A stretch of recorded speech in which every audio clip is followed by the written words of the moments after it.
Welcome to trading with Siya. दोस्तों, एक interesting सवाल है। अगर कल सुबह उठते ही न्यूज़ आए कि वर्ल्ड वॉर 3 शुरू हो गया है तो सबसे पहले क्या होगा? लोग सोचेंगे मिसाइल्स, आर्मी, कंट्रीज़। लेकिन एक चीज़ और है जो तुरंत रिएक्ट करती है, और वो है शेयर मार्केट। और हिस्ट्री बताती है कि जब भी दुनिया में बड़ा वार या कॉन्फ्लिक्ट हुआ है तो शेयर मार्केट ने इंस्टेंट रिएक्शन दिया है। तो चलिए सिंपल लैंग्वेज में समझते हैं, अगर सच में वर्ल्ड वॉर 3 जैसी सिचुएशन बन जाए तो मार्केट में क्या क्या हो सकता है। तो सबसे पहली चीज़ जो होती है ना, वो होती है पैनिक। शेयर मार्केट कॉन्फिडेंस पर चलता है और वार का मतलब होता है अनसर्टेनिटी। जब इन्वेस्टर्स को लगता है कि सिचुएशन कंट्रोल से बाहर जा सकती है तो वो रिस्की एसेट्स से पैसा निकालना स्टार्ट कर देते हैं। इसी वजह से अगर कोई बड़ा वार स्टार्ट होता है तो स्टार्टिंग में ग्लोबल मार्केट्स में शार्प फॉल देखने को मिल सकता है। अब यहाँ एक और इम्पोर्टेंट चीज़ होती है, वो होती है फॉरेन इंस्टीट्यूशनल इन्वेस्टर्स यानी FII। इनके पास बिलियंस ऑफ डॉलर्स का पैसा होता है, और जब वर्ल्ड में टेंशन बढ़ता है तो ये लोग यूजुअली पैसे शिफ्ट कर देते हैं सेफ असेट्स में, जैसे gold, US dollar, government bonds. और जब ये लोग इमर्जिंग मार्केट से पैसा निकालते हैं तो इंडिया जैसे मार्केट्स पर प्रेशर आ जाता है।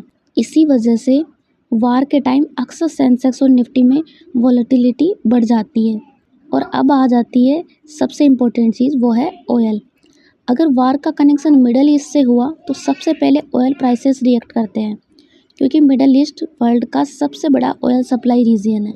अगर सप्लाई डिस्टर्ब होने का रिस्क बढ़ता है तो क्रूड ऑयल की प्राइस तेज़ी से बढ़ सकती है।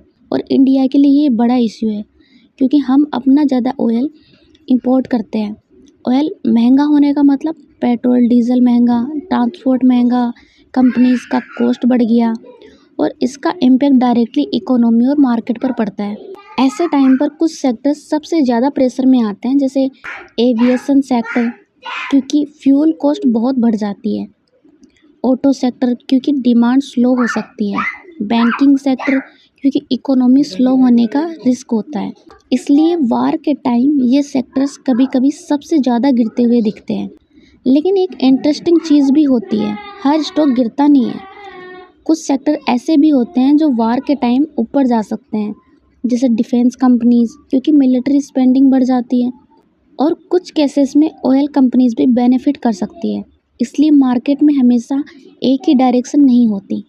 अगर हिस्ट्री देखें तो जब गल्फ वार हुआ, इराक वार हुआ, या रिसेंट कॉन्फ्लिक्ट्स हुए तो मार्केट्स में स्टार्टिंग में गिरावट ज़रूर आई।